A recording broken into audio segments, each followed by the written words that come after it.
Thank you. It's great to be with you. In the first session, at the plenary session, I had an opportunity to share with you the reality of spiritual conversations. And I'd like to begin our time with another spiritual conversation. To give an example. And the hope is that we as a believing people will just develop so many thoughts of stories of Jesus, of the great saints, that they'll just start to overwhelm us and come out of us naturally. Because sometimes we want to learn stuff and it's kind of like, I learned it and now I'm going to teach it. But God actually is more interested in what you're doing on the inside with that knowledge than he is about you passing it on. And there are things in the scriptures that should bother us. I kind of locate them in two different types. The first are the things that I totally understand and can't live up to. That bothers me. If you read Matthew 5, 6, and 7, the Sermon on the Mount, I read it and I'm like, half that stuff just doesn't apply. I'm a Christian. And the other part that is there are the parts that you don't understand. And so I'd like to read you a passage that you've heard many times before, and then I'd like to walk back through it and say there's some things in here that should be somewhat troubling. I'm going to read Matthew chapter 14, beginning in verse 22. The setting is Jesus just fed the 5,000. So he's just fed them.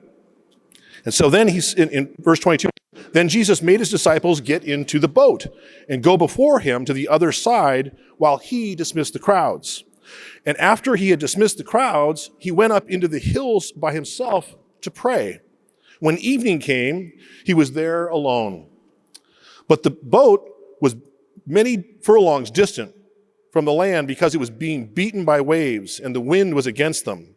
And in the fourth watch of the night, Jesus came to them walking on the sea.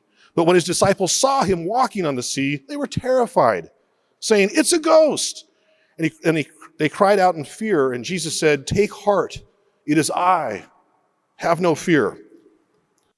Now, we've heard this passage before, but I think if you read it and you think about it and you pray about it, there's some crazy things in here. I mean, Jesus feeds 5,000. If you read earlier in the book, in chapter 14, it's 5,000 men. So if it's a regular religious gathering, there's probably at least twice as many women, right? And there's probably a bunch of children. They didn't have contraception back then, so they had lots of kids. And so you're talking 35,000 people that he fed. And so he feeds them, and then as soon as he's done, he tells his disciples, "Get into the boat and go, while I dismiss the crowds." Literally, Jesus is the worst person on earth to dismiss the crowds, because everybody wants to talk to him. I think Scott Hahn was here last year. I've been with Scott Hahn, and he'll talk to 1,000 people, and he has to escape out the back, so that because he can't get through the crowds because people want to talk to him. I'm friends with Archbishop Shapp, who used to be the Archbishop of Denver. He was at one of our conferences, and he said, "I want you to meet me at the stage, and then I want you to begin talking to me, heads down. I don't care what about, just talk to me, and we'll walk. Because otherwise, we'll get interrupted 30 times before I get out of the room." So we talked, and people left him alone. But this isn't just a great speaker like Scott Hahn or an archbishop like Archbishop Shapu. This is Jesus Christ. He hadn't just fed, he fed 5,000 people. Scott Hahn doesn't give you free food. And not only that, the people that were there had probably already had experience of Jesus. He had raised some of their kids from the dead. He had healed people from leprosy. Everybody wanted to talk to him. Everybody wanted to touch him. And the first thing he does after he feeds all of them, he says, "All right, you guys get in the boat and go." And then he dismissed. I have no idea how long it took to dismiss him. It had to be hours. I can't imagine. 3, 4, 5 hours. Everybody wanted to tell their story. "Thank you so much. You changed my life. I think you're the Messiah." And so finally, he's told his disciples to get right in the boat and go quickly to the other side. After he's done dismissing everybody, hours later, he kind of looks up at the mountain and says, "I think I'd like to go up there and pray." Now, in the meantime, there's a huge storm going on in the lake. And I'm pretty sure Jesus knew there was a storm in the lake and that his apostles were in trouble. There's 4 professional fishermen in the boat, and they're terrified. This is a bad storm. And Jesus is in no hurry whatsoever to help them. He dismisses for hours. He goes up and prays. And then when he finally shows up, he makes it worse. He scares them to death by walking on the water. "It's a ghost." before he finally calms them down. And here's the deal. I don't think Jesus even cared whether they got to the other side of the lake. That's not it at all. But I want to ask you, if I was having a spiritual conversation, have you ever been doing exactly what you thought God wanted you to do, and it was going really badly? Because I think we all have. And I think what Jesus is showing us here is that when you follow me, things are going to go really, really badly sometimes. And you need to trust me anyway. Because when he finally got out there, I didn't read that part, but he calms the storm. And the apostles had to be absolutely amazed. We thought we were going to die. We thought you were a ghost when you showed up, and now you walked on water and you calmed the storm. Who are you? And I think what Jesus really wanted to do that day after feeding the 5,000 was to get the apostles to trust him. And how long would he have had to sit on the side of the lake going, you can trust me. No, really, I'm very trustworthy. Please trust me. I don't think he could have ever gotten them there. He actually had to allow them to be scared to death and to rescue them, to show them that even on their worst day, if they are following him, he is still there and is very trustworthy. Because many, many more times in their lives, they were going to have to trust him. All of them were martyred for their faith in Jesus Christ, with the exception of Judas, who betrayed Jesus. The other 11 were all martyred. Even John the apostle didn't die. They boiled him in oil, and he came out miraculously, but they tried to kill him. So all of them suffered a martyrdom. Torture, beatings, terrible, terrible days. And we've all had. And if you haven't had a day like that, you will. And you must be very young. Because life is hard. And it doesn't get easier when you're a follower of Jesus Christ. It actually gets harder for the first 100 years. After that, it's spectacular. It's just the first 100 years that hurt. So to be able to understand that, and I want to look at something that we covered in the book, Making Missionary Disciples.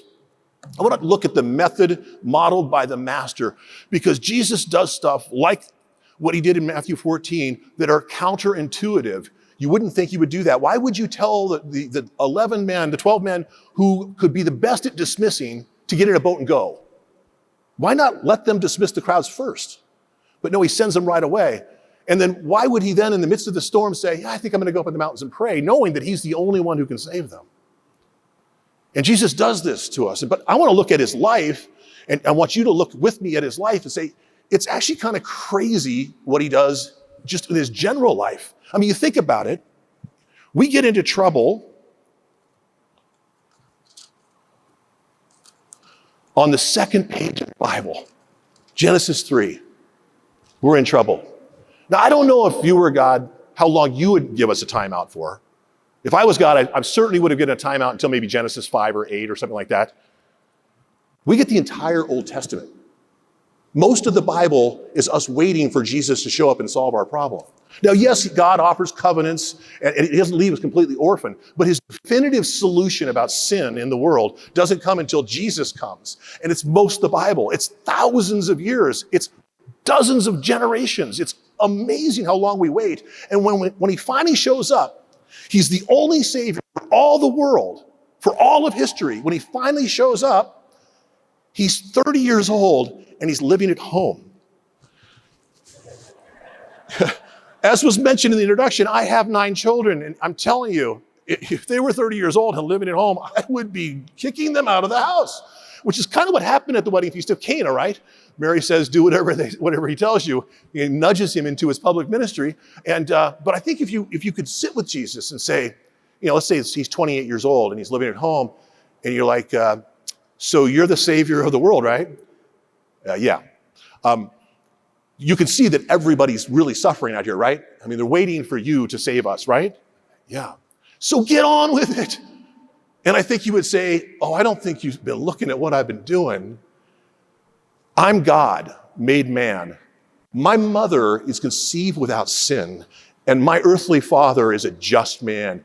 Humans have never loved each other so well as we've been loving each other these 30 years. It's spectacular in our home. I've been in the midst of saving you for the entire 30 years that I've been living at home because I loved powerfully. And when it's finally time to launch his public ministry, he doesn't really change his strategy, right? He's supposed to reach everybody throughout all the world, throughout all of history. And he finds 12 guys, and he goes camping for 3 years. And that's his strategy. He never leaves more than a couple days distance from his hometown. The entire world is waiting to hear. But he does something amazing with 11 of those 12 guys. Judas is lost. But the 11, he imparted both faithfulness, which led them to be able to endure great sufferings for Christ and for us as they built the church. But also he imparted fruitfulness, faithfulness and fruitfulness. And because of that, and because of those 11 men, all of us have the faith we have today, because the faithfulness and fruitfulness that Jesus Christ imparted has continued to radiate through the church. And I would argue that the call of the church today is that it would radiate like it did in the apostolic times through you and I.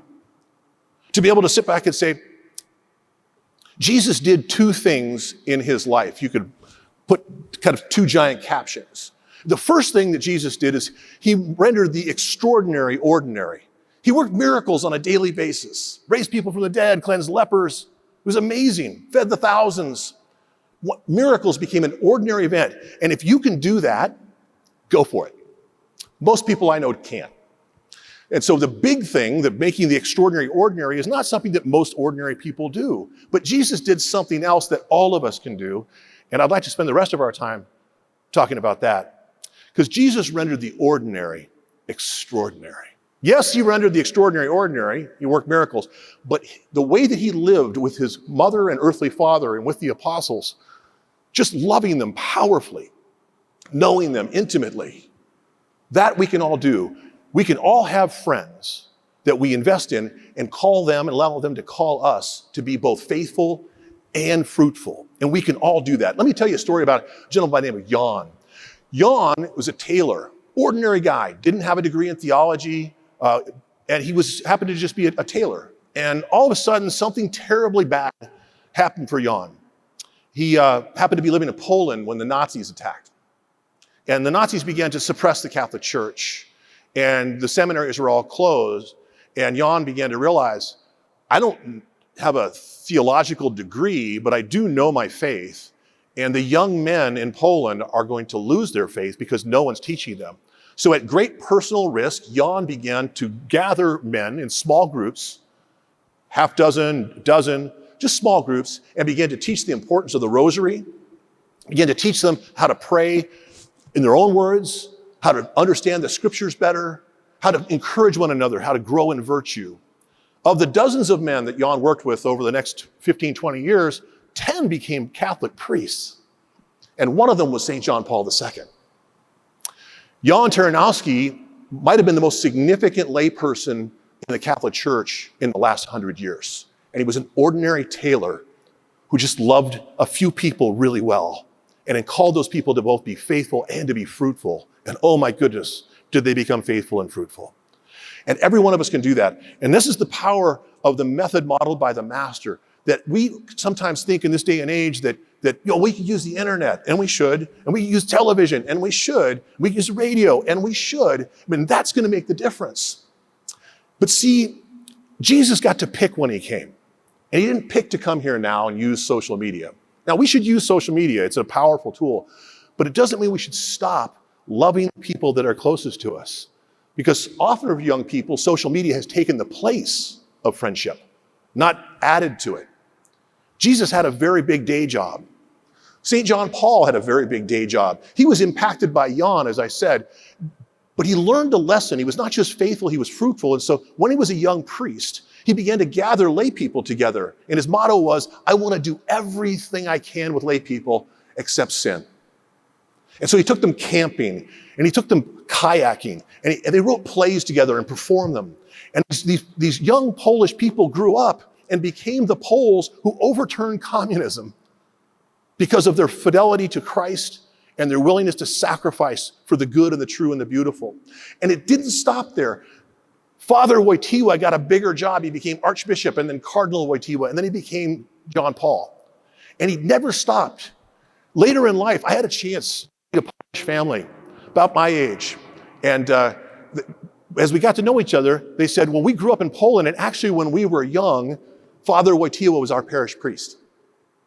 And he found 10 families. He wanted to teach them what later became love and responsibility and the theology of the body. It was already in his head. He goes, I wanted to teach them, but I had thousands of people in my parish, and I wanted to find just a few who were both faithful and fruitful. And 2 of the families that he reached out to were families that we grew up in. My parents were being invested in by Father Wojtyła. We were born, we got married. He continued to invest in us even after he was Archbishop and then Pope. We go every summer to the Vatican for 6 weeks to vacation with Pope John. Here are the pictures of our children playing with Pope John Paul.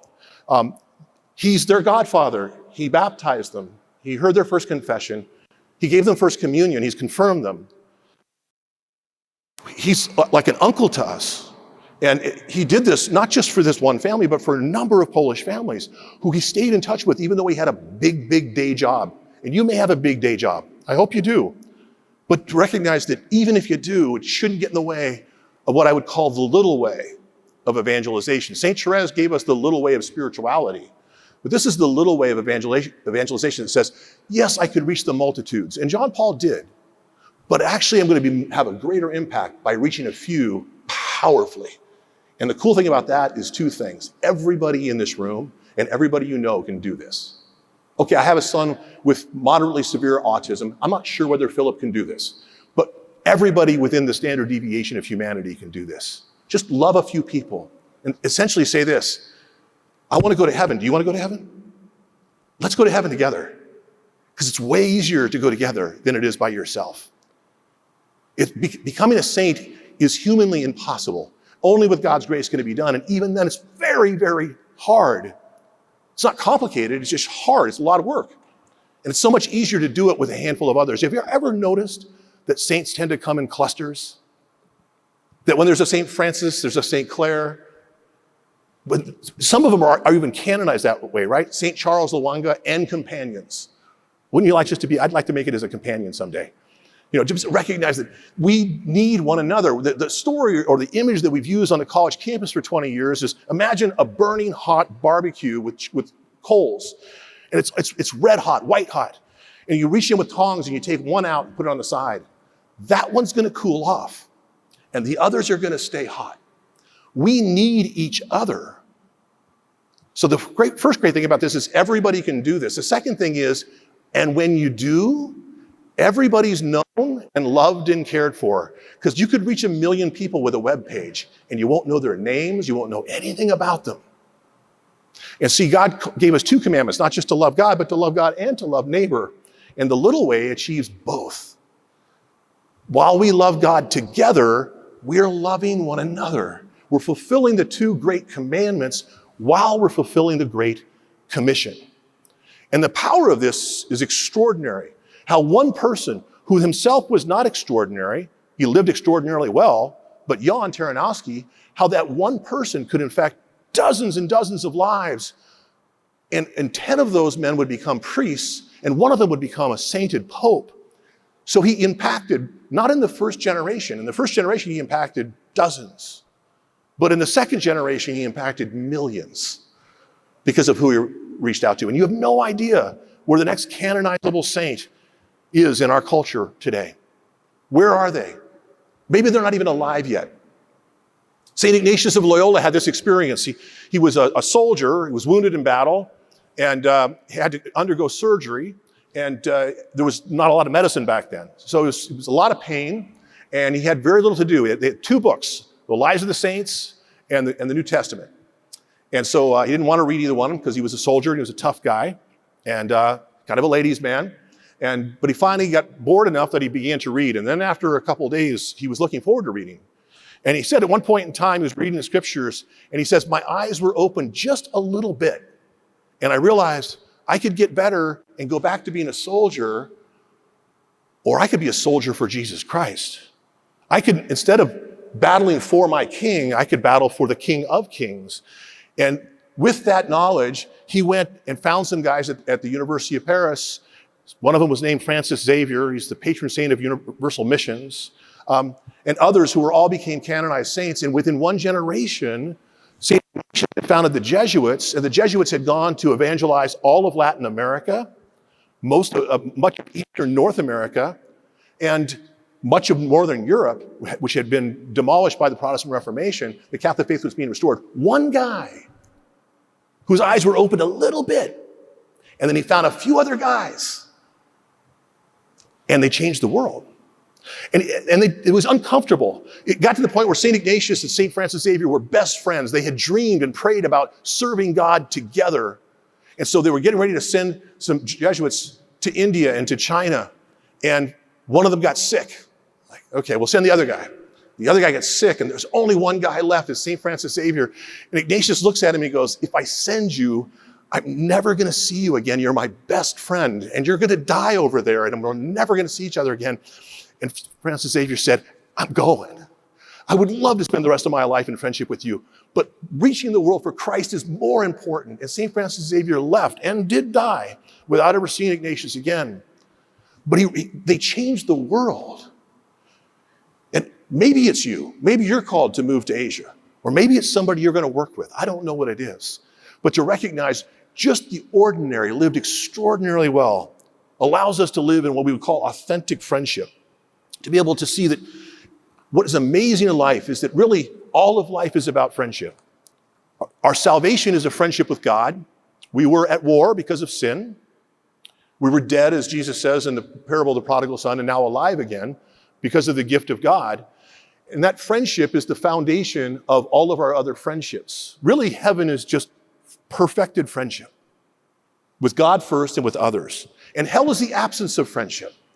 To not have friendship with God and to be completely alone, not friends with anybody, including yourself, so angry at yourself, so disappointed that you lived badly when you could have lived well. And we can share this news with people. It's not complicated. As you said, it's difficult because there's a lot inside of me that doesn't want to be a saint. I'm lazy. I get angry. People drive slow in the fast lane. It drives me crazy. You don't have to drive fast. Just don't drive slow in the fast lane. I say that in every talk now because I'm hoping I can get the word out to people because I'm pretty sure, I don't think they teach that in driver's ed anymore. But there's just a lot inside of me that is not yet fully redeemed. And to battle myself to become more patient, more gentle, more thoughtful. I need Christ's help, and I need real friends in my life who can tell me, hey, you know what? It's really frustrating when you do that. Could you stop? Thank you. I didn't realize I was doing that. And we just kind of, as the scripture says, iron sharpens iron, so a friend sharpens a friend. To be able to recognize by living together, we bump the rough edges off of one another and become more Christ-like. And that's the method modeled by the Master. To be able to recognize that we are called to be completely transformed into different men and women. As I look at the mountain of energy that's now growing, and we need it, the church has gone through a tough time. I don't know about you, but I would say last 12, 18 months, probably been the most difficult time to be a Catholic in my adult life. Hasn't been great for the church. But what's interesting about the church is when things aren't going well for the church, it's actually really good for Christians, because as it gets harder, it tends to produce saints. So it's actually not a comfortable time to be a Catholic, but it's a great time to become a saint.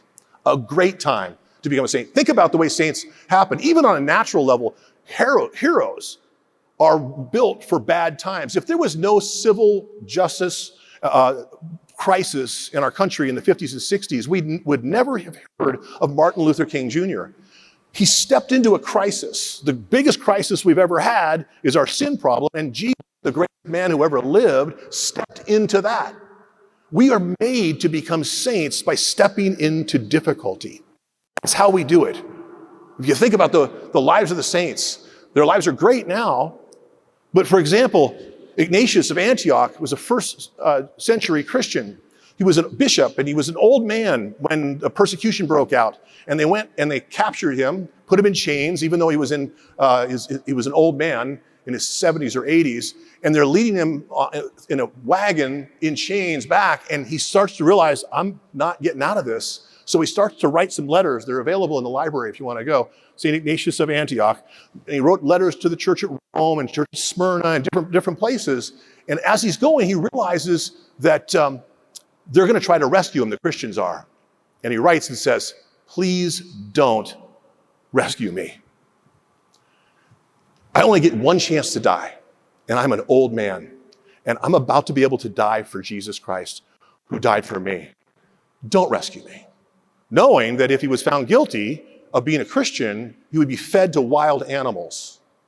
And they didn't rescue him. And they Christian, and they fed him to wild animals.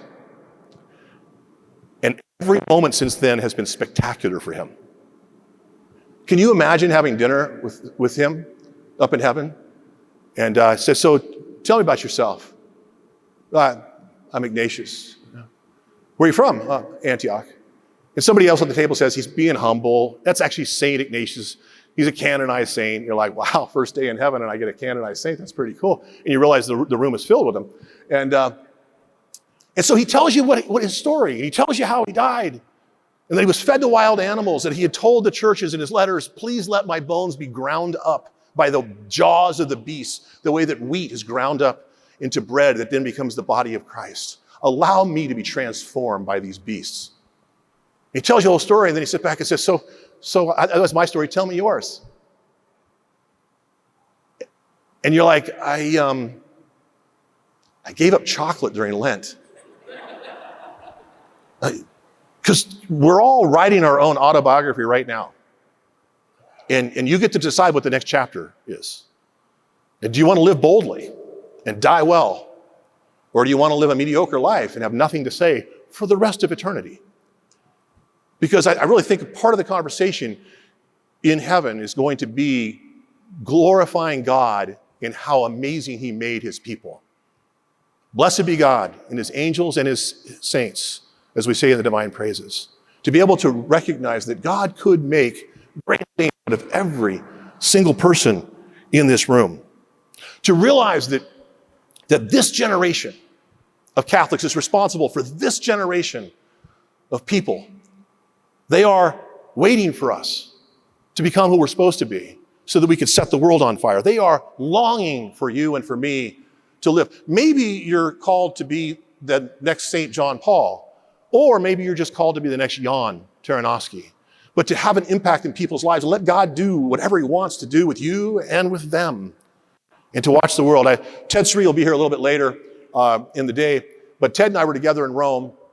He was studying there, and I would go over and do some work a couple times a year, and we got front row seats to a papal audience, and St. John Paul was walking past, and I had heard that, you know, if you shake his hand, he'll shake your hand and then walk by, but if you could engage him in conversation, he'll stop. So I was like, okay. And I don't know how many of you had a chance to be in the presence of John Paul. It's very intimidating. It really takes your breath away. So you have to practice ahead of time what you're going to try to do. And so I was standing there, Ted was next to me, and the Pope came by, and I said, Christopher and Wojciech, who are the two sons that are his godsons, who he baptized. And he, you know Christopher and Wojciech? I said, yes, my children play with Christopher and Wojciech. We're friends. He goes, oh, I love Christopher and Wojciech. And then he gave me a blessing, and then he kept walking, and Ted looked over at me and said, that was pathetic. And I said, I just talked to the Pope, did you? So, we do whatever you want. People climb trees. I know your name. I know your worries and your concerns and your hopes and your dreams, what you pray for and what you pray against. And you know that about me.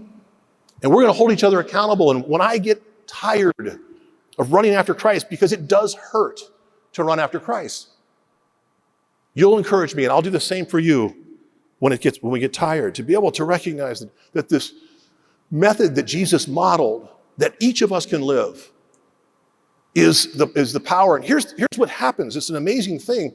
Is John Paul was probably the greatest evangelist in human history. He's certainly saw more people than St. Francis Xavier, who baptized hundreds of thousands and is the patron saint of universal mission for the church. He saw more people than Jesus saw. He saw more people than St. Paul saw. He might have been the greatest evangelist in the history of the world, but he was only the greatest evangelist in the history of the world when he was Pope, which was just for a couple decades. And now he's gone.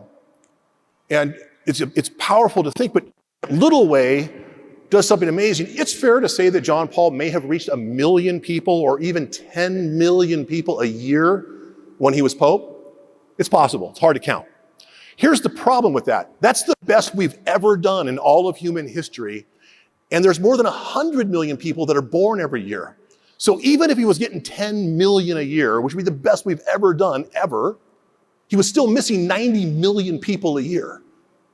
We're falling behind. But here's the power of the little way.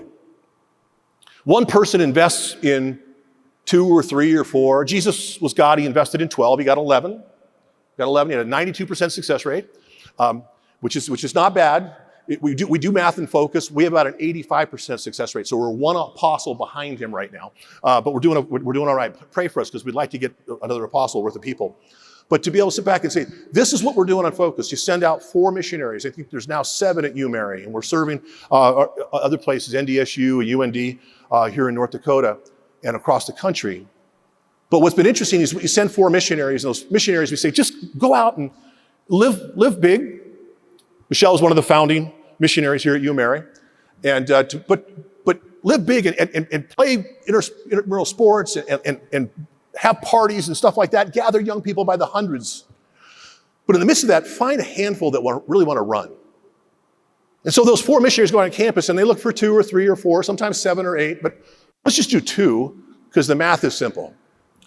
Well, if one person goes out and finds 2 people, but they invest in them and not only invest in them so that they'd be faithful, but they would be fruitful, those 2 people go out and reach 2 people each, that would be 4. And it's not a big deal. And 8 and then 16, you can do the math. For us, we found it takes about a year to win somebody over to Christ and then get them to want to invest in other people. 6 months to 18 months, about a year on average. 8 becomes 16, 16 becomes 32, and something kind of amazing happens. In the 25th year, that group would have reached 33 million people. That's more than the equivalent of 1 million a year. 33 million. And in 33 years, you'd reach 8 billion with a B. There aren't 8 billion people on earth. So we have to stop contracepting so we can have more people so that we can evangelize them because we found a way to reach the world. And it's done in this generation.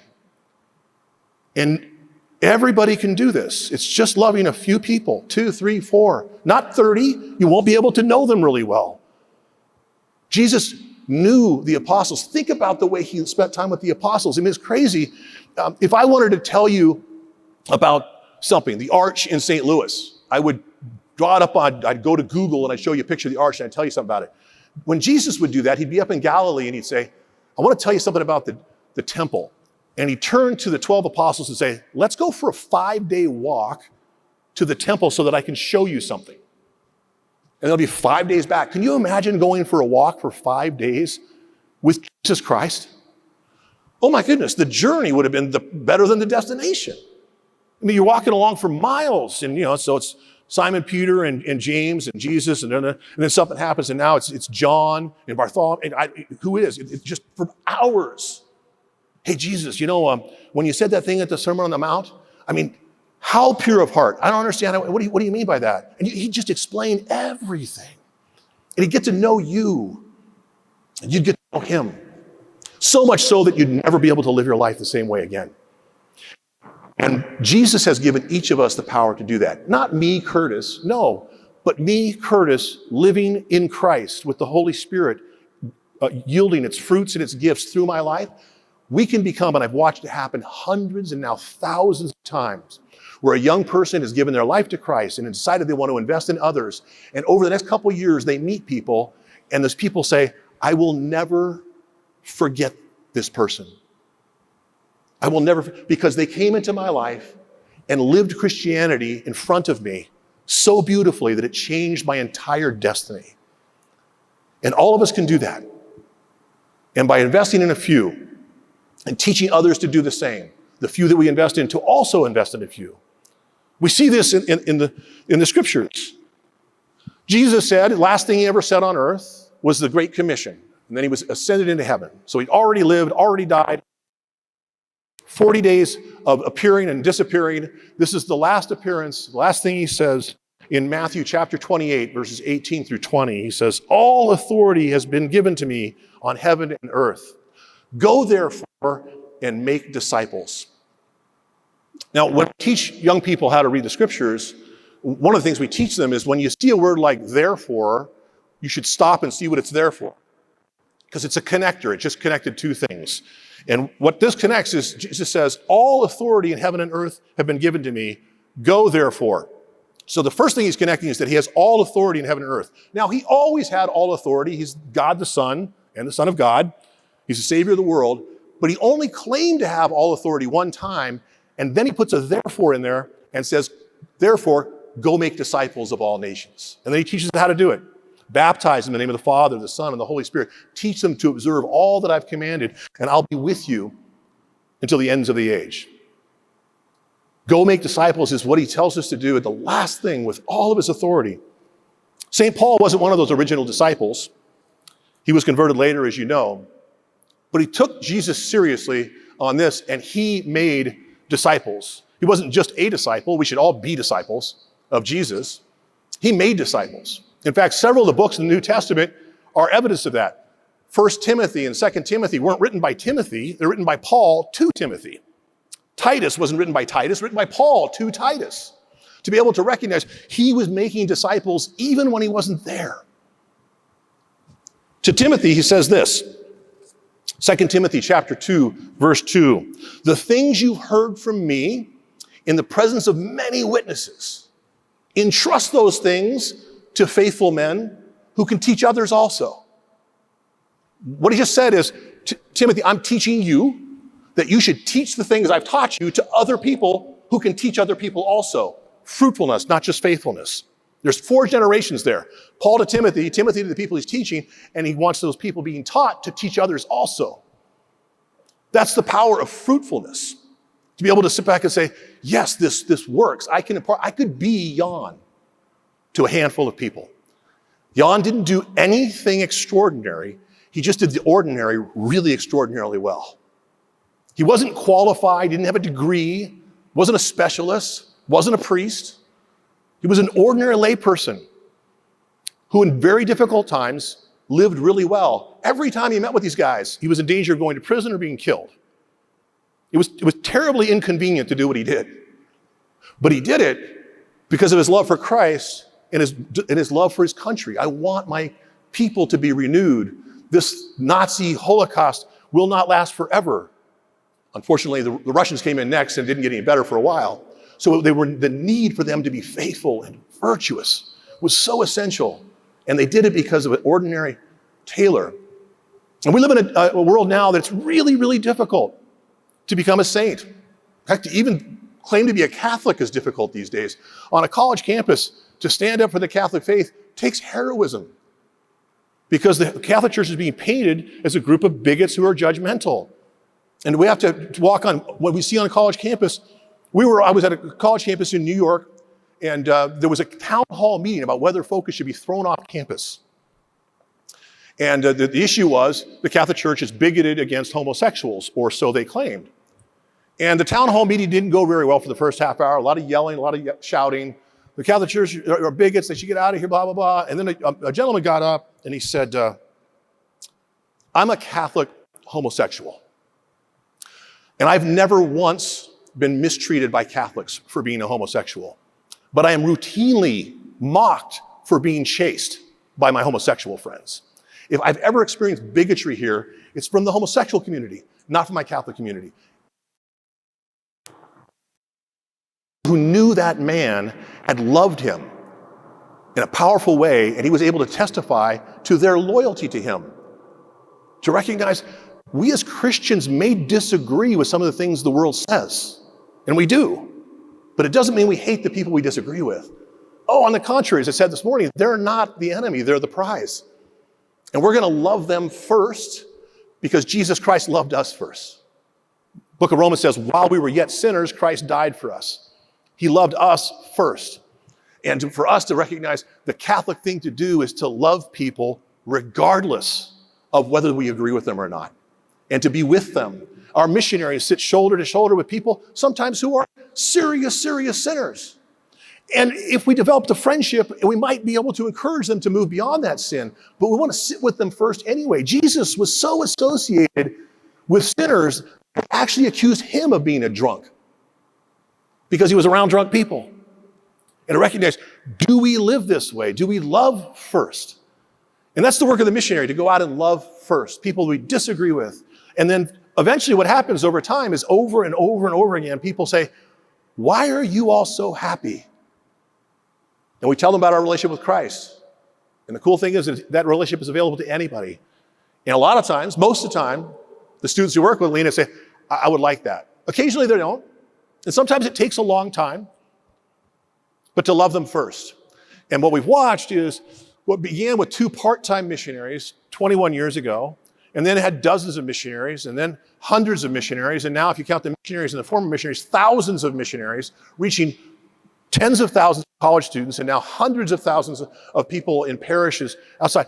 This snowball of energy, of spiritual energy, continues to grow, and what's so beautiful about it is in the midst of a social media generation where nobody has real friends, everybody in that group of the hundreds of thousands is known and loved and cared for by a few.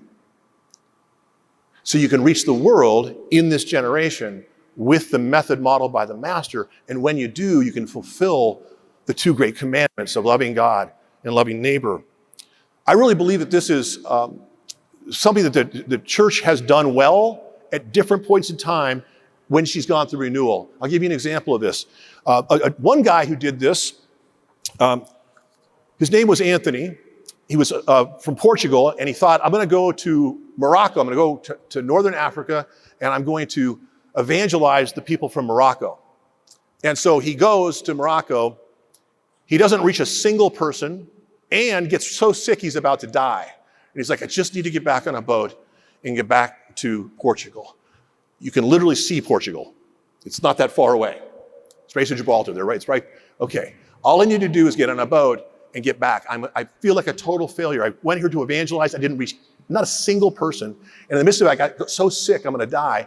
All I just need to do is I get home and get to a hospital. He gets on the boat, and there's such a bad storm that it blows him all the way to Sicily.